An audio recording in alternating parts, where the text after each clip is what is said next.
नमस्कार, आपके साथ मैं स्मिता शर्मा हूं। एजेंडा में आज बात महिलाओं के लिए महफूज मानी जाने वाली मुंबई में हुए गैंगरेप की।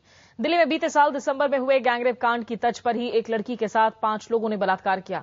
लड़की पत्रकार है और वारदात के वक्त उसके साथ उसका बॉयफ्रेंड भी मौजूद था, जिसे आरोपियों ने बेल्ट से बांध दिया था। हालांकि पुलिस का दावा है कि उसने केस सुलझा लिया है। एक आरोपी गिरफ्तार भी हो चुका है, लेकिन जनता का गुस्सा देखकर सियासी गलियारे में भी सरगर्मी है।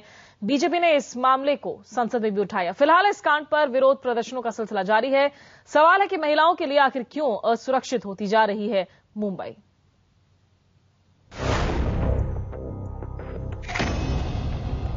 मायानगरी मुंबई एक खौफनाक गैंगरेप कांड से हिल गई है। इस कांड की खबर फैलते ही धरना प्रदर्शनों का सिलसिला शुरू हो गया।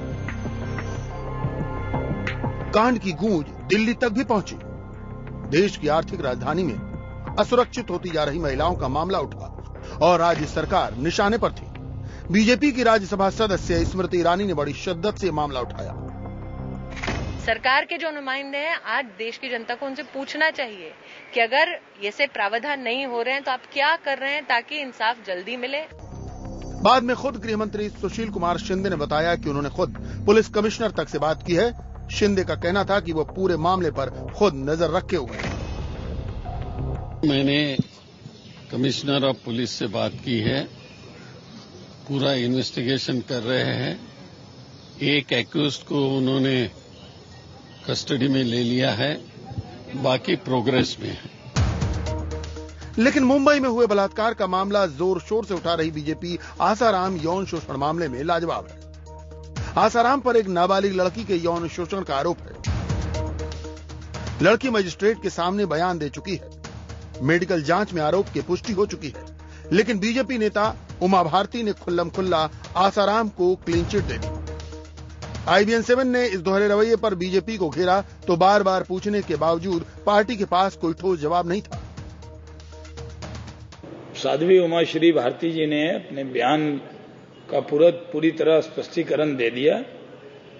उन्होंने किसी का भी पक्ष नहीं लिया है।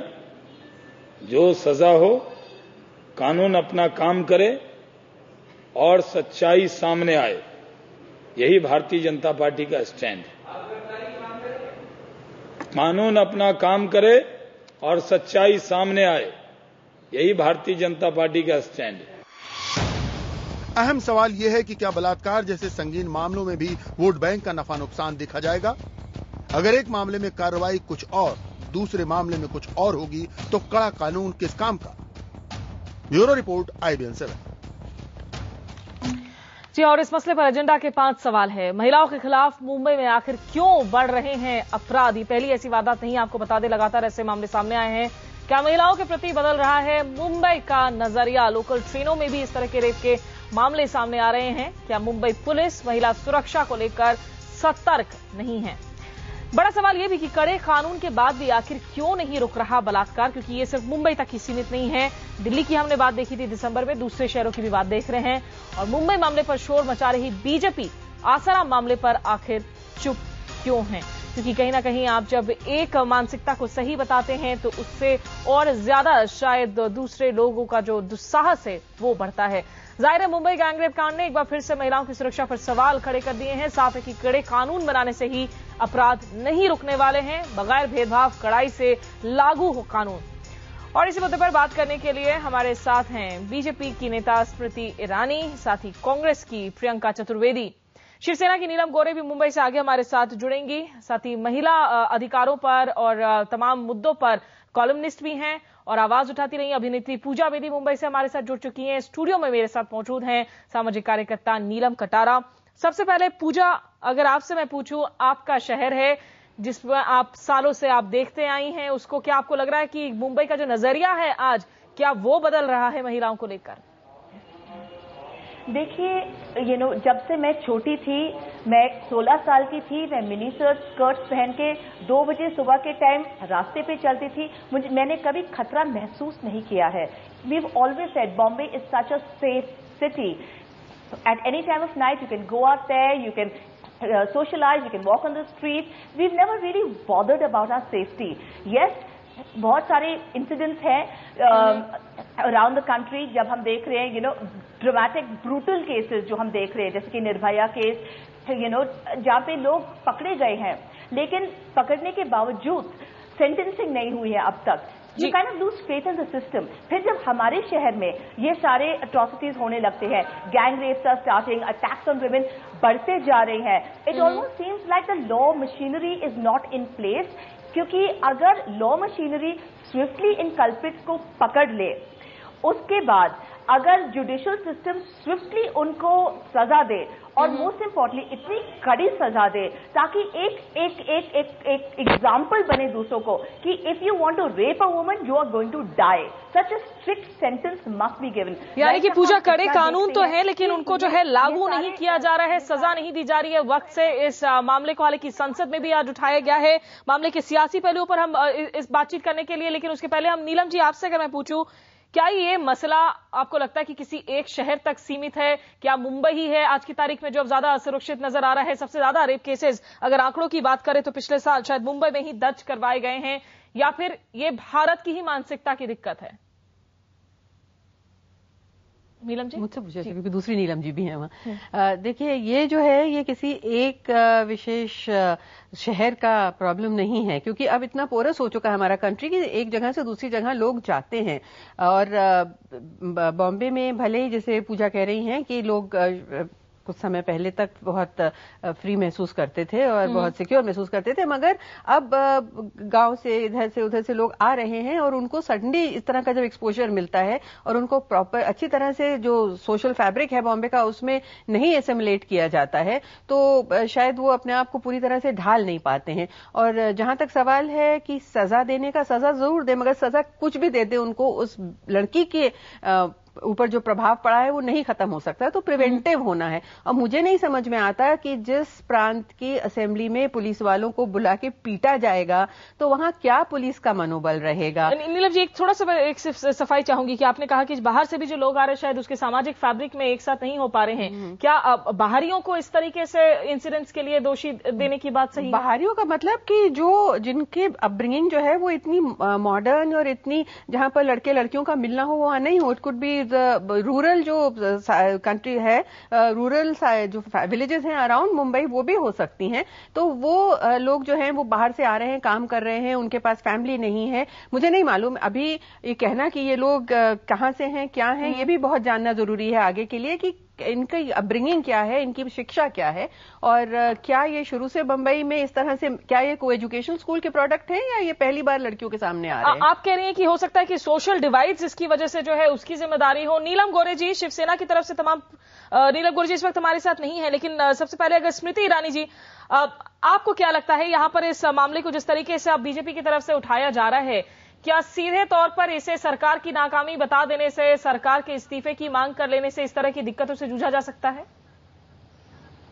दो चीजों के ऊपर आज आपका ध्यान आकृष्ट करना चाहूंगी। सबसे पहले तो ये कि अभी अभी मैंने सुना कि सोशल डिवाइड का एक मुद्दा आपने उजागर करने का प्रयास किया और ये प्रश्न किया। मैं कहना चाहूंगी कि बेटी चाहे वो गर्भ में हो या फिर महिला का चाहे वो बलात्कार हो, उसे अगर हम इकोनॉमिक डिवाइड के माध्यम से आंकना शुरू करेंगे तो बड़ा दुर्भाग्यपूर्ण रहेगा।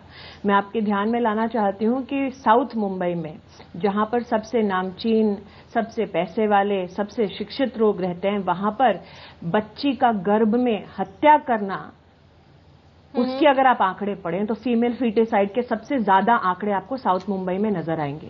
इसलिए ये मात्र मान लेना कि अगर कोई ग्रामीण क्षेत्र से है तो वो महिला के ऊपर उसका ज्यादा उत्पीड़न करेगा और शहर वाले कम उत्पीड़न करेंगे, मुझे नहीं लगता इसमें कोई साइंटिफिक लॉजिक है।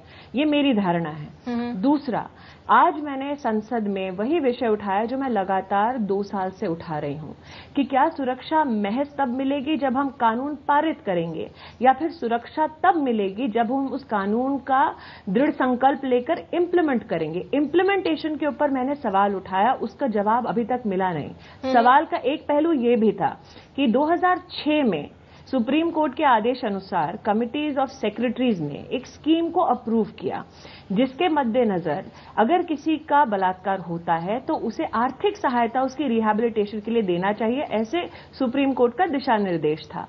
2009 से लेकर 2012 तक इस स्कीम के तहत एक फंड में करीबन 240 करोड़ रुपया जमा किया गया, लेकिन एक भी रुपया एक रेप विक्टिम को दिया नहीं गया। तो आज मैंने सिस्टमिक चेंज, स्ट्रक्चरल चैलेंज, कैसे हम इंसाफ जल्द से जल्द ऐसे विक्टिम तक, राहत ऐसे विक्टिम तक पहुंचा सकते हैं, ये सारे प्रश्न खड़े किए, जो मैं लगातार कर रही हूं। लेकिन दुर्भाग्य ये है कि मुझे जिस तरीके से आप कह रही हैं कि इकोनॉमिक डिवाइड्स जो है, आप आर्थिक आधार पर इस तरीके से आप विभाजन नहीं कर सकते हैं, क्योंकि वो दुर्भाग्यपूर्ण होगा।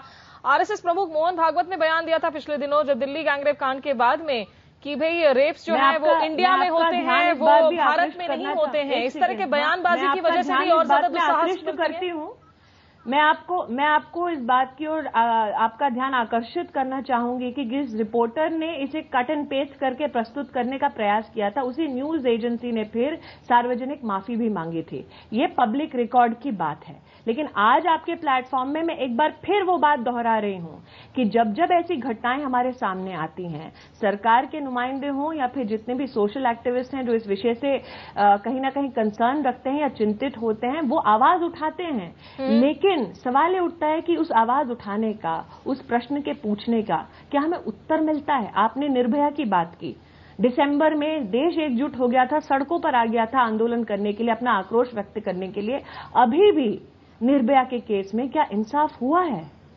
तो इंसाफ क्यों नहीं हो पा रहा है प्रियंका? अगर हम बात करें दिल्ली की, ऐसे क्रिमिनल्स में जी आपके पास लौटूंगी स्मृति, लेकिन प्रियंका, दिल्ली की अगर बात करें, यहां एक महिला मुख्यमंत्री, कांग्रेस की सरकार, महाराष्ट्र में आपकी सरकार, दो बड़े शहरों में ही, अगर हम कोई पूछ सकता है कि भाई आप बड़े शहरों के ही रेप केसेस को उठाता है मीडिया, लेकिन एक सिंबल के तौर पर हम प्रेजेंट करते हैं। जब बड़े शहरों में भी अगर आपकी महिलाएं महफूज नहीं है, तो सोचिए आप कि रूरल एरियाज में, ग्रामीण एरिया में किस हद तक औरतों की आवाजों को दबाया जाता होगा, कुचला जाता होगा। ऐसे में क्या ये चिंताजनक बात नहीं है कि कहीं ना कहीं सरकारें जो हैं, जिनके तहत पुलिस फोर्सेज आती हैं, वो नाकाम हो रही हैं इन कानूनों को लागू करवाने में?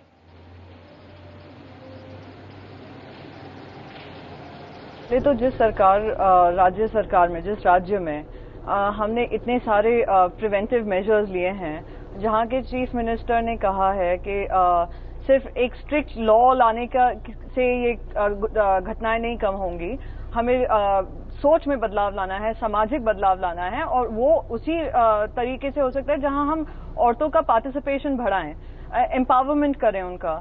जिस राज्य सरकार में सबसे ज्यादा पुलिस फोर्स में महिलाएं हैं इस देश में, जिस राज्य सरकार ने क्राइम प्रिवेंशन सेल्स बनाए हैं, उस राज्य सरकार ने हर तरह से कोशिश की है कि औरतों की हिस्सेदारी बढ़ाएं समाज में। अगर वहां पे ये केस हुआ है, वो सबसे ज्यादा दुर्घटनाजनक है, ये मैं भी मानूंगी, और लोगों का आक्रोश भी मैं समझूंगी।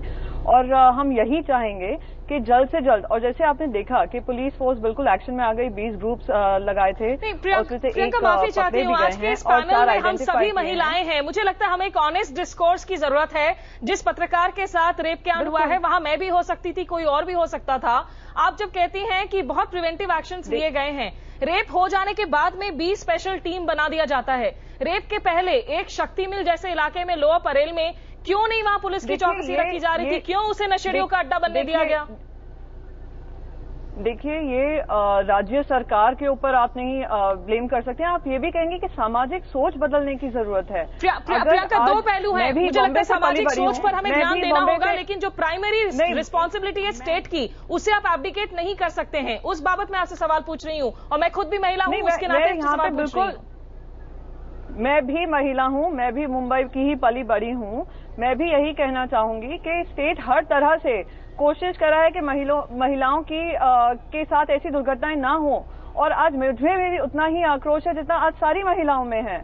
पर हमें ये कोशिश करनी कि ठीक है, सामाजिक सोच एक है, और हमने हर तरह से, हर पहलू से कोशिश की है कि औरतों का पार्टिसिपेशन बढ़ाएं, तो ये चैलेंजेस हैं, कुछ चैलेंजेस इस समाज के हैं, और ये सिर्फ मुंबई को लेकर नहीं है, पूरे भारत देश में एज ऑफ नाउ हमें ध्यान देने की जरूरत है, अपने ध्यान केंद्रित प्रियंका, करने की दूसरे जरूरत है। पैनलिस्ट के पास जाने के पहले मैं एक बार फिर से आपसे पूछूंगी, आप कन्विंस्ड है कि जहां तक मुंबई का सवाल है, पिछले दिनों ट्रेन में हमने रेप इंसिडेंट्स होते हुए देखा है, दूसरे जगहों पर विदेशियों के साथ अटेम्प्ट्स होते हुए देखे हैं, आपको लगता है कि स्टेट अपनी ओर से तमाम कोशिशें कर रही है ताकि जो पुलिस चौकसी है, जो प्रशासनिक इंतजाम है, वो सही हो महिलाओं के लिए?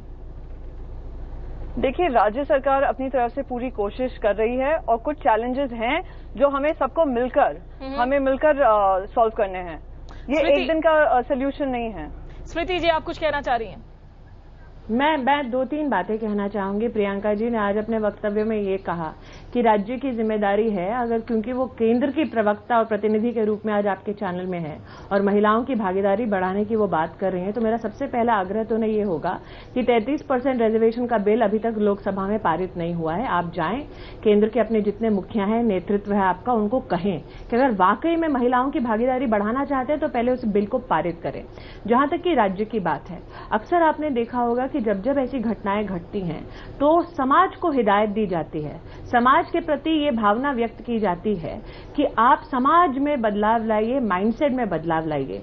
मेरे सुझाव से कोई ऑपोजिशन नहीं है। मैं ये कहना चाहती हूँ कि इसी सामाजिक और लोकतांत्रिक ढांचे ने वोट के माध्यम से एक पॉलिटिकल ऑर्गेनाइजेशन को, एक अलायंस को वोट दिया ताकि वो प्रशासनिक ढांचे के माध्यम से महिलाओं को सुरक्षित कर सके। जब प्रिवेंटिव मेजर्स की आप बातें कर रही हैं, उसमें एक चीज मैं आपके ध्यान में लाना चाहती हूं जो अभी तक किसी भी डिबेट का हिस्सा नहीं बनी है। 26/11 के अटैक के बाद इसी सरकार ने कहा था, और मैं पॉलिटिसाइज नहीं कर रही हूं, मैं आपको सिर्फ एक उदाहरण दे रही हूं कि कैसे घोषणाएं करने के बाद उनका पालन नहीं होता, कि मुंबई शहर में सीसीटीवी लगेगा हर मेजर एरिया में, ताकि हम ऐसे क्राइम को डिटेक्ट कर सके या फिर प्रिवेंट कर सके। 26/11 के बाद आज 23 अगस्त 2013 तक सीसीटीवी का वो टेंडर भी पास नहीं हो पाया। आप बीजेपी तो छोड़ दीजिए, कोई भी राजनीतिक दल छोड़ दीजिए, महाराष्ट्र के स्वयं एडवोकेट जनरल ने कहा है कि उस पूरे प्रोसेस से उन्हें स्कैम की बू आती है। इसलिए मैं आज बहुत आग्रह से करना चाहूंगी कि ये विषय राजनीतिक के इसके ऊपर करने का मेरा कोई प्रयास नहीं है, लेकिन ये भी सच है स्मृति जी, कि सरकार के पास लोकतांत्रिक ताकत है कि प्रशासनिक ढांचे को कम से कम सुदृढ़ करे। स्मृति जी, आप कहती हैं कि राजनीति करने की कोई जो है इच्छा नहीं है, लेकिन यहाँ नीलम गोरे हमारे साथ जुड़ चुकी है मुंबई से, शिवसेना की। नीलम गोरे जी, जिस तरीके से एक के बाद एक बयान आ जाते हैं, अब उद्धव ठाकरे जी कह रहे हैं कि भाई बांग्लादेश से जो लोग आते हैं उनकी वजह से रेप हो रहे हैं। इसके पहले कभी आपके सेना के हिस्सा रहे थे राज ठाकरे, उन्होंने बयान दिया था कि बिहार से जो लोग आ जाते हैं उनकी वजह से रेप हो जाता है। क्या ये महज एक सियासी विचारधारा से जो है दिए हुए बयान नहीं लगते हैं? जी, मैं आपको ये स्पष्ट करना चाहूंगी कि अगर हम ग्रास रूट में जाके एंटी ट्रैफिकिंग, जो नाबालिग लड़कियों के यौन शोषण का मुद्दा है और खास करके उनको बेचा जा रहा है, तो उसमें मैं स्पष्ट करना चाहूंगी कि कई इलाके हैं, जैसे नासिक है, जलगांव है, कल्याण है, पुणे है, औरंगाबाद है, नागपुर है, जहां पे पूरा का पूरा लिंक पाया गया है कि जिसमें नाबालिग लड़कियों पर उनको एक तो प्यार का फुसला के बाद में उनको बेचा जाता है। आप अगर स्टैटिस्टिक्स देखेंगे ना, तो उसमें कई जगह पे पुलिस ने ये भी किया है ट्रैकिंग। मैंने कितने केसेस हैंडल किए हैं जिसमें वो जो लड़का था वो कभी 24 परगना से निकलता है, वेस्ट बंगाल से, कभी बांग्लादेश से होता है, किसी को पता नहीं होता है, और उसमें वो लड़की को लगता है कि वो उसका शौहर होने वाला है और बाद में वो उसको बेच देता है। मुझे लगता है कि राज ठाकरे क्या कहते हैं या उद्धव जी कहते हैं, आप उसका मतितार्थ, उसका कॉन्सेप्ट समझने की कोशिश कीजिए। सिर्फ दूसरे प्रांतों को इस तरीके से ललकारना, ये हमारा मकसद नहीं है। उद्धव ठाकरे जब बात करते हैं बांग्लादेशियों की, आप राज्यों में भी देख लीजिए, हर जगह पे इस तरीके से बॉर्डर पर, इसीलिए तो इतने इंटरनेशनल ट्रीटीज बने हैं ना। तो इसके लिए मुझे ऐसा लगता है कि अगर ठीक तरीके से ये रोका जा सकता है, प्रिवेंट हो सकता था, तो ये बात ही नहीं निकलती। मतलब नीलम जी, आप कहना चाह रहे हैं कि अगर जिस राज्य की जो ओरिजिनल पॉपुलेशन है वो अगर वहीं तक सीमित रहे तो इस तरह के क्राइम्स नहीं होंगे तमाम राज्यों में? क्या ये लॉजिक है इस बयान के पीछे? नहीं, मुझे लगता है कि उसमें उसका रेगुलेशन करना बहुत जरूरी है। रेगुलेशन करना, उसमें अगर काम के लिए कोई माइग्रेट करता है वो बात तो अलग है फिर भी, लेकिन क्राइम अगर उसमें क्रिमिनल एलिमेंट हो जाता है तो उसका भी एक ट्रैक जैसा बन जाता है, ऐसा मेरा कहना है। Number 1 point. दूसरा जो पॉइंट है, काम करने वाली जो महिला जब बाहर निकलती है और उस पर जैसे भंवरी देवी जैसे केस में हो गया कि उस पर जब आपबीती होती है, उस पर जब मुसीबत आ जाती है, तब ये बहुत होता है कि मुंबई में आप अगर आती होंगी तो देखा होगा कि रात को भी महिलाएं बाहर निकलती है, कई जगह पे प्रवास करती है, हर जगह जाती है, बाहर घूमती है। मतलब दिल्ली के जैसा माहौल मुंबई का अलग है काफी। और अभी जब मुंबई में जैसे कि ड्रग एडिक्ट है, मर्लिन लाइन्स में हो गया, प्रीति राठी पर हमला हुआ, वो दिल्ली से उसको फॉलोअप कर रहे थे। जब एक के बाद एक ये घटना होती है स्पष्ट, तो ये उसमें जरूरी है कि उसको किस तरीके से रोकना जरूरी है। ये दूसरी बात, मामले को रोकना जरूरी है। पूजा, आपसे जानना चाहूंगी, प्रियंका चतुर्वेदी आपसे कुछ देर पहले कह रही थी कि प्रशासन की तरफ से, सरकारों की तरफ से कोशिशें की जा रही हैं लगातार कि भाई शहर को महफूज बनाया जाए। 2 पहलू हैं इसके। आपको क्या लगता है कि जहां तक इसमें लॉ एंड ऑर्डर का मामला है, सरकार क्या काम कर रही है, और जहां तक सामाजिक सोच का मामला है, क्या उसके लिए सिर्फ बाहरियों को इस तरीके से कटघरे में खड़ा करना चाहिए? क्यों करते हैं? या तो नॉर्थ इंडिया साउथ इंडिया की बात होती है, बांग्लादेश की बात होती है, रिलीजन की बात होती है, एक दूसरे के ऊपर कीचड़ उछालने लगते हैं political party. This is not a political issue, this is a social issue, this is a social problem. Number 1। Number 2, a rapist is not of any economic class. एक रेपिस्ट एलिट भी हो सकता है, एक रेपिस्ट गरीब भी हो सकता है। एक बुरा इंसान होता है, फुल स्टॉप। आप अमीर हो सकते हो, आप गरीब हो सकते हो, आप नॉर्थ इंडिया के हो सकते हो, आप साउथ इंडिया के हो सकते हो। एक बुरा आदमी है। आप नहीं कह सकते हो कि महाराष्ट्रियन लोग कुछ नहीं करते या अगर अमीर लोग हैं तो वो बलात्कार नहीं करते। It's rubbish all this stupid debates, firstly. Secondly, it's very, very important to find solutions. Yes, of course, मानसिकता में बदलाव लाना एक important चीज है, of course it is. लेकिन उसमें तो पता नहीं कितने साल लग जाएंगे मानसिकता में बदलाव लाने के लिए। Right now, the need of the hour is something instant. फटाफट, we want answers. We are angry now. There's too many cases and there's nothing being done. At the end of the day, हम क्या चाहते हैं? हम महिला क्या चाहते हैं? कि हम महफूज रहे इस देश के अंदर। और अगर कुछ हो जाए हमारे साथ कि क्रिमिनल्स को पकड़ा जाए, उनको ऐसी कड़ी सजा मिले ताकि we feel right about our system and that we are actually protected, कि गंदे लोग, बुरे लोग जो है वो जेल के अंदर जाए। अगर इतनी ब्रूटल गैंगरेप करे तो जेल में भी ना रहे और हमारे और किसी तरह की जो है पक्षपात नहीं होनी चाहिए। इनफैक्ट यहाँ पर मैं नीलम कटारिया जी आपसे भी जानना चाहूंगी कि जो राजनीतिक बयान वगैरह भी सुनने को मिलता है, हम अभिजीत मुखर्जी के बयान को सुनते हैं, वो औरतों के डेंटिंग पेंटिंग की बात करते हैं, बाद में भले ही माफी मांग ले। शीला दीक्षित कहती हैं लोगों से कि भाई आप देर रात तक घर से जो है आप बाहर ना निकले, काम ना करें।